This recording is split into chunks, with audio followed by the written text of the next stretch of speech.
all the current asset like cash balance, bank balance, debtor, bills receivable, stock. These are all the current asset, right? And from this current asset, if you exclude the stock, you will get what? Liquid assets. So this is the meaning of liquid assets. So which are the example of liquid asset? You can say like cash balance, bank balance, debtor, business. Can I say stock as a liquid asset?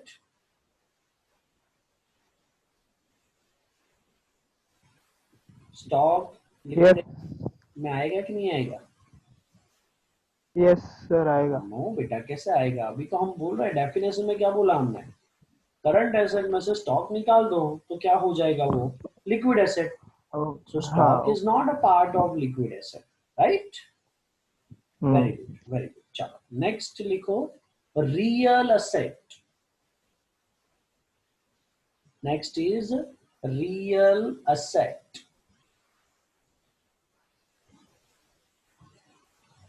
Write down. Real assets mean assets that have value in reality. Assets that have value in reality,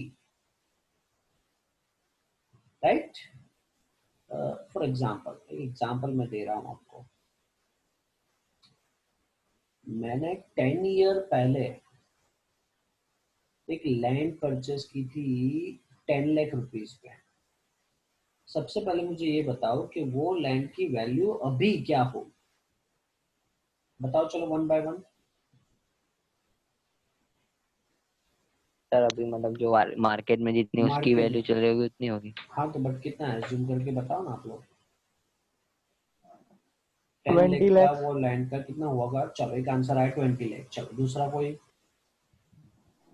sir it will be 50-45 आसपास. Okay 50-45, very good. चलो और कोई. Sir 40. 13 lakh. 13 lakh. Okay और 40 लाख. फिर और कोई. सी, ये जो भी वैल्यू आप अभी बता रहे हो, it is what? This is real asset value. पता चल रहा है मैं क्या बोल रहा हूँ? वो लैंड को मैंने परचेज किया था 10 लाख में, दैट इज हिस्टोरिकल कॉस्ट. ये हिस्टोरिकल कॉस्ट हो गई, राइट? बट प्रेजेंटली वो एसेट की वैल्यू अभी क्या है? तो जैसे आपने बताया, कोई ने बताया 20, कोई ने 30, कोई ने 40, right? So that is the value, the market value is the real value of asset, right? So it is real asset. Clear है सबको? इसमें कोई डाउट है? What is real asset? In reality, in market, whatever price exit is called real asset. Is it clear? आगे बढ़े. Yes sir. And next point, fictitious asset. Fictitious asset.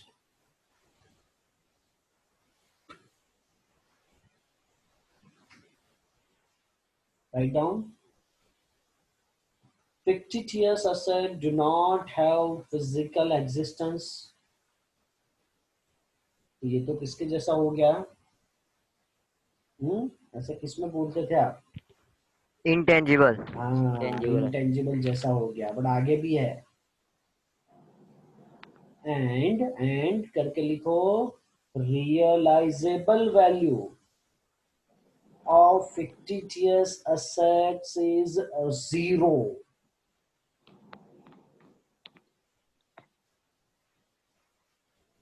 So सिर्फ ऐसा पूछा जाए आपको कि which do not have physical existence, which cannot be seen, which cannot be touched, तो उसको हम क्या बोलेंगे?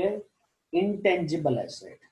But which do not have physical existence and whose realizable value is zero, उसको क्या बोलेंगे? fictitious asset. अब क्वेश्चन ये है कि ये रियलाइजेबल वैल्यू यानी क्या? पता है किसी को? रियलाइज होना, रियलाइजेबल मीन्स व्हाट? कभी ऐसा वर्ड सुना है?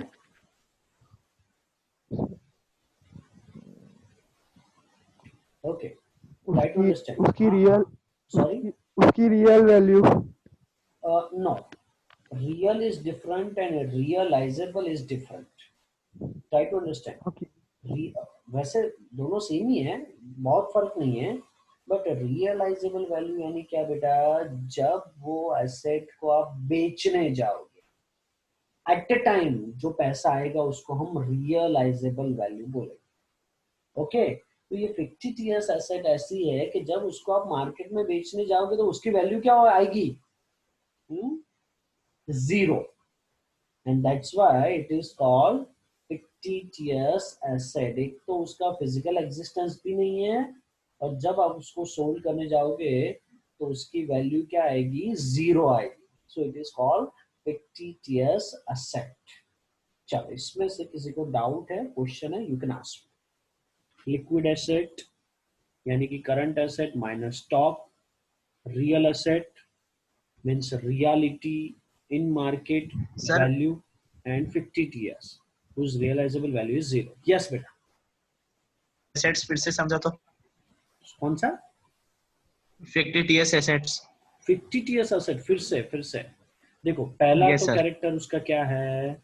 it do not have physical existence, so as like do intangible, not have physical form. Right? एक एक कैरेक्टर ये है। दूसरा, यस उसका रियलाइजेबल वैल्यू, यानी हमने अभी तक बेटा देखा कि भाई चलो, फिक्स एसेट जैसे देखा हमने कि लैंड, बिल्डिंग, फर्नीचर है, उसको आप बेचने जाओगे तो कुछ ना कुछ तो पैसा मिलेगा।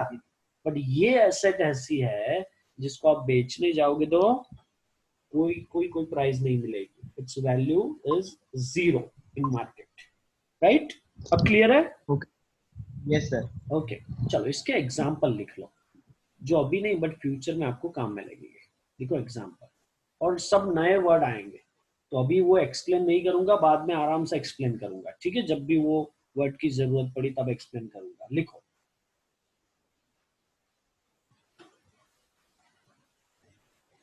प्रिलिमिनरी एक्सपेंस, ये रहा प्रिलिमिनरी एक्सपेंस, फिर cost, issue cost of share and debenture, issue cost of share and debenture,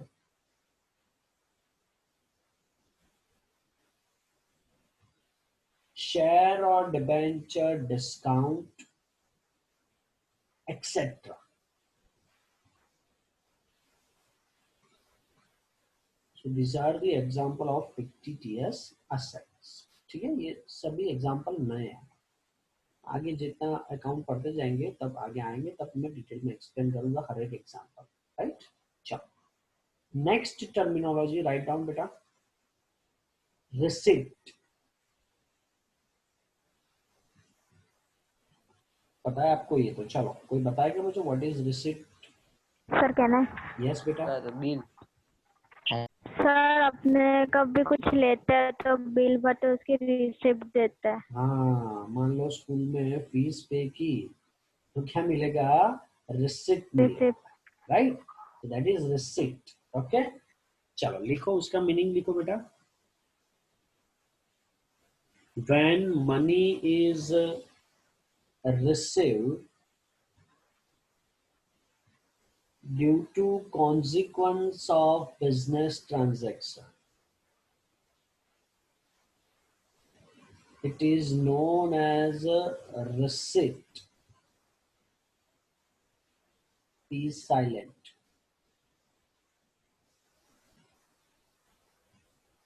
okay बेटा, अब हमको यहाँ पे एज अ बिजनेसमैन सोचना है, ठीक है? सो बिजनेसमैन जब रिसिप्ट दे रहा है, उसका मीनिंग उसके पास तो मनी क्या हुआ होगा? आया होगा कि गया होगा? आया आया होगा। होगा, आया होगा। तो बस यही याद रखना है कि रिसिप्ट यानी money is received and you are giving in return that yes, your money is received. So that document is called what? Receipt. Is it clear what is receipt? ठीक है? So business viewpoint हम क्या बोलेंगे? Money is received. चलो आगे. Receipt दो तरीके के हैं, लिखो दोनों तरीका. कैपिटल रिसिप्ट ऐसा ऐसा चार्ट जैसा बना दो तो नोटबुक में अच्छा भी लगेगा. Capital receipt and revenue receipt.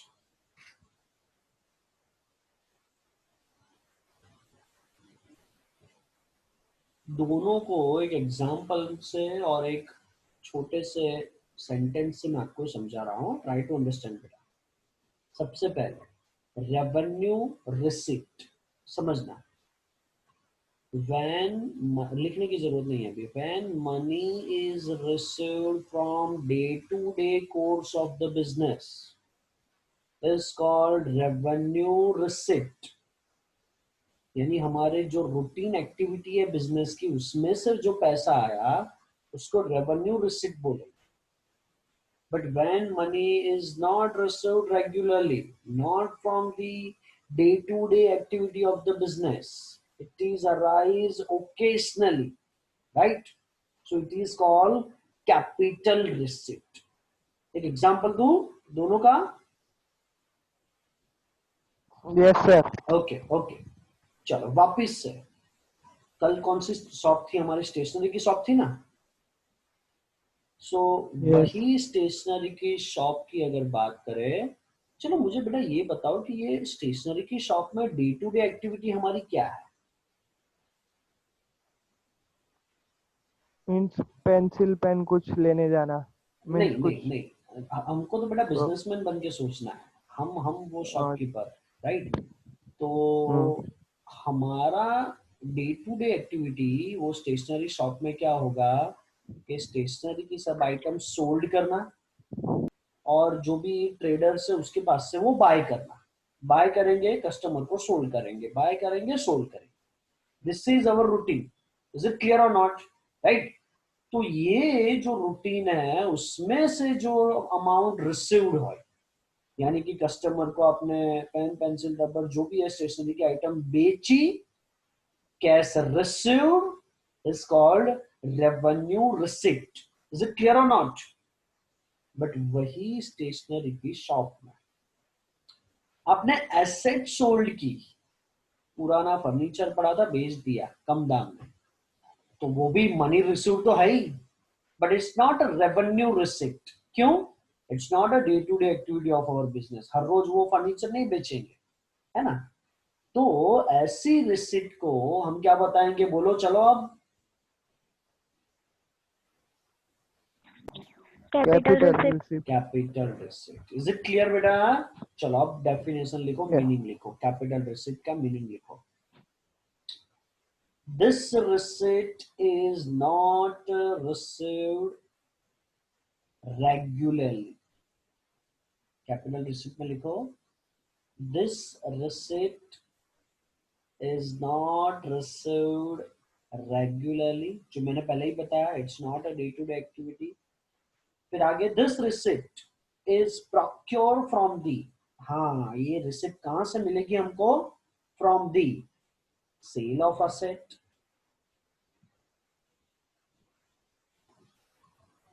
by issuing debenture,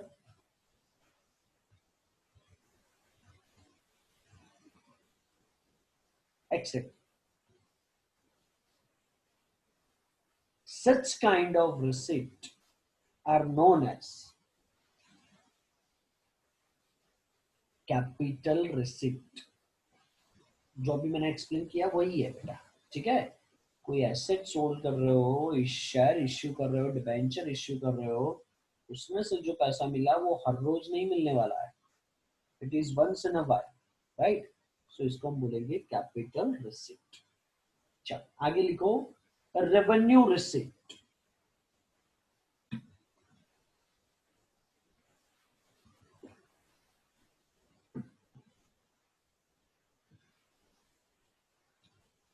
write down.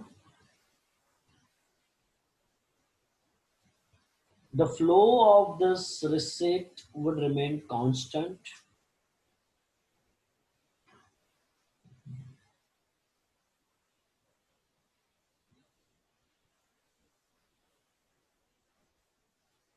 Like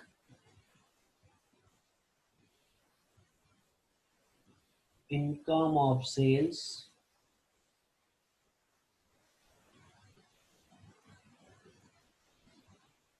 income of commission,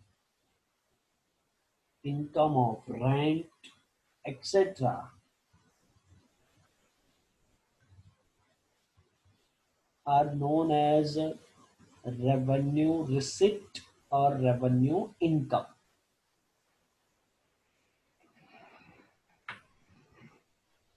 Clear है बेटा दोनों word? What is capital receipt, which do not arise from day-to-day activity of the business, but revenue receipt, which arise from day-to-day activity of the business. Is it clear? Yes, sir. Okay. चलो आगे next लिखो payments. Payments को expenditure भी आप बोल सकते हो, expense भी बोल सकते हो. सेम दो तरीके के आएंगे, कैपिटल और रेवेन्यू. और जो फंडामेंटल मैंने अभी एक्सप्लेन किया वही यहाँ पे भी आएगा. Payments.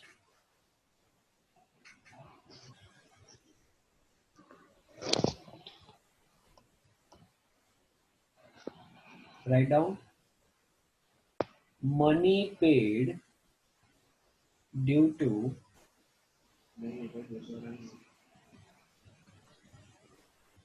consequence of business transaction is known as payments. Receipt का अपोजिट पेमेंट. रिसिप्ट में आप लिखते थे मनी रिसीव्ड, यहाँ क्या लिखा है हमने? Money paid. Right? Sir, can you please repeat the definition? Hmm? Sir, can you please repeat the definition? Money paid due to consequence of business transaction is known as payments. चलो वापिस से payment या फिर expense. Payment के उसमें bracket में expense भी लिख देना, दोनों वर्ड सेम है. तो ऐसा बना दो. चलो एक्सपेंस और पेमेंट्स. उसमें दो तरीके के एक्सपेंस है, कैपिटल एक्सपेंडिचर और रेवेन्यू एक्सपेंडिचर. बना दो दोनों. चलो फटाफट जल्दी से.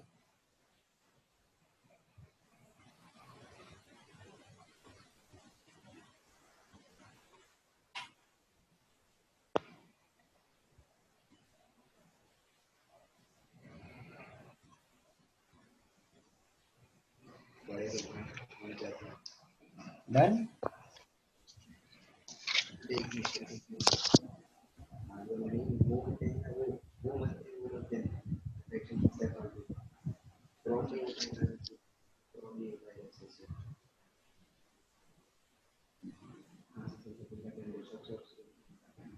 चलो कोई मुझे बताएगा ये कैपिटल एक्सपेंस और रेवेन्यू एक्सपेंस में फर्क क्या है? एज लाइक रिसिप्ट वैसा सेम डिफरेंस यहाँ पे है. तो बताएगा मुझे what is the difference?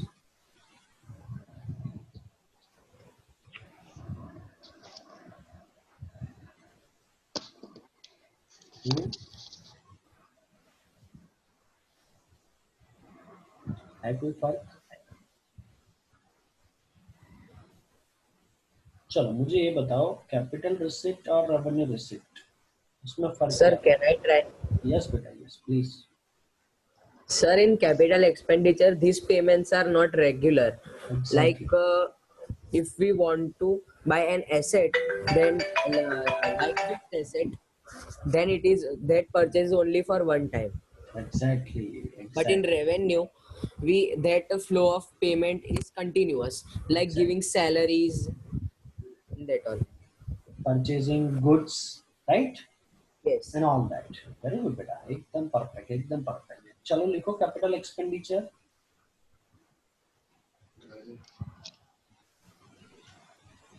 This payment is not regular in nature.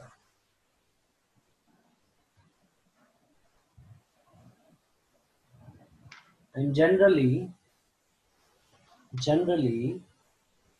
when fixed assets are purchased, capital expenditure arise.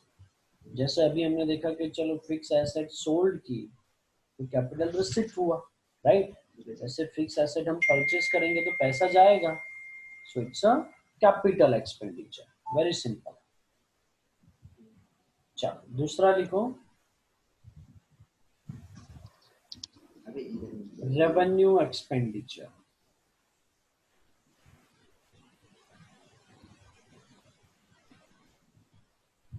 Write down the flow of this payment would remain constant. Regularly वो आपको पे करना पड़ेगा.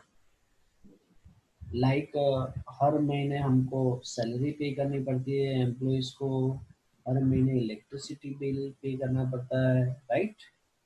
फिर कुछ एडवर्टीजमेंट एक्सपेंस किया है तो वो पे करना पड़ता है, रेंट पे प्रॉपर्टी है तो रेंट पे करना पड़ता है, सेल्समैन को कमीशन पे करना पड़ता है, like that. This are all the revenue expenditure, right?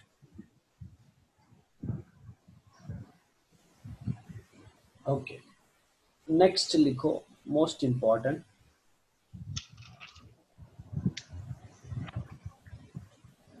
deferred revenue expense.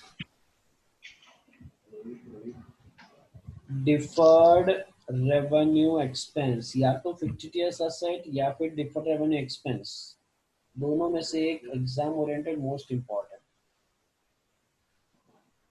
deferred revenue expense लिखो is equal to fictitious asset. बस fictitious asset का डेफिनेशन यहाँ पे अप्लाई करना है. तो बताएगा what is fictitious asset? So can I? Yes बेटा, yes please. Fictitious assets do not have physical form of realizable value of fictitious assets is zero. Exactly. दो चीज fictitious asset की याद रखनी है. एक, there is no physical existence, right? And second, realizable value of such asset is zero. ऐसी asset को क्या बोलेंगे हम? Fictitious asset. Is it clear? Yes, sir. Okay okay. दूसरा नेक्स्ट वाला बहुत डीप में जाने की जरूरत नहीं है, एक्सपेंस ही है. सिंपल एक्सपेंस दिया है, like expenditure, here we have expense, वो लिखने की जरूरत नहीं. मैं जस्ट रीड कर रहा हूँ. The amount spent and benefit of which available to respective accounting year is expense. यानी जिसका बेनिफिट पर्टिकुलर वो साल के लिए ही हो, ऐसा जो भी पेमेंट है उसको हम क्या बोलेंगे? इन शॉर्ट एक्सपेंस बोलेंगे, राइट? तो वो हो गया एक्सपेंस. लिखना है एक्सपेंस, लिख तो चलो. The amount Yes, spent, sir. हाँ लिखो, the amount spent and benefit of which is available to the respective accounting year is expense.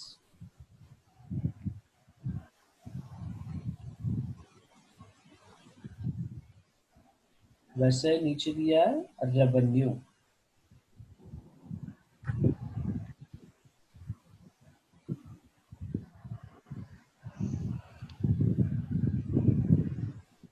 Write down, goods and services are sold and provided to the customers respectively. If credit sales are made and amount is receivable, it is also a revenue. देखो वैसे दो similar like sir sir बोलो बोलो बोलो बोलो sir ये definition वापस repeat करो. लिखो goods and services are sold and provided to the customer respectively if credit sales are made and amount is receivable, it is also a revenue. Try to understand बेटा, दो word अब मैं parallel explain करूंगा. Try to understand. ये दोनों word में confusion हो सकता है. एक है रिसिप्ट और एक है रेवेन्यू. समझना दोनों का एग्जांपल. मान लो ये महीने जून महीने में मैंने 10,000 का कैश सेल्स किया और 5,000 का क्रेडिट सेल्स किया. So question to you, to all of you, मेरा जून महीने का रिसिप्ट कितना और जून महीने का रेवेन्यू कितना?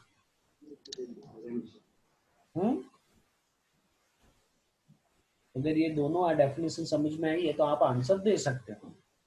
Can I repeat the question? Yes sir.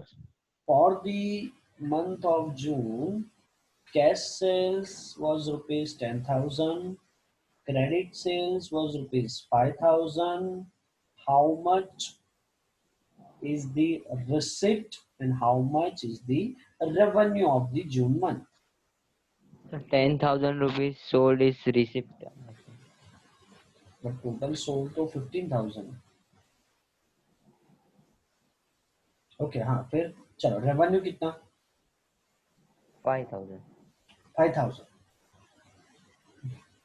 Okay, try to understand बेटा.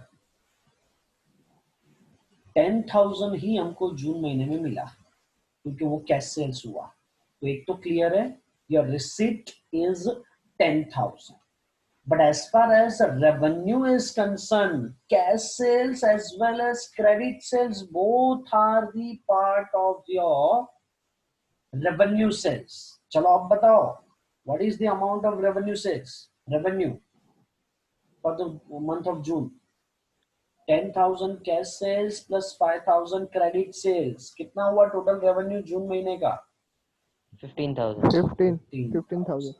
पता चला 15,000. क्या दोनों में फर्क Yes, है? sir. Receipt Yes. Only covers cash transaction, revenue covers both cash as well as credit transaction.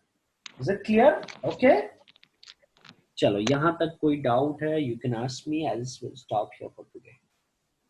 जल्दी से कोई क्वेश्चन है पूछ सकते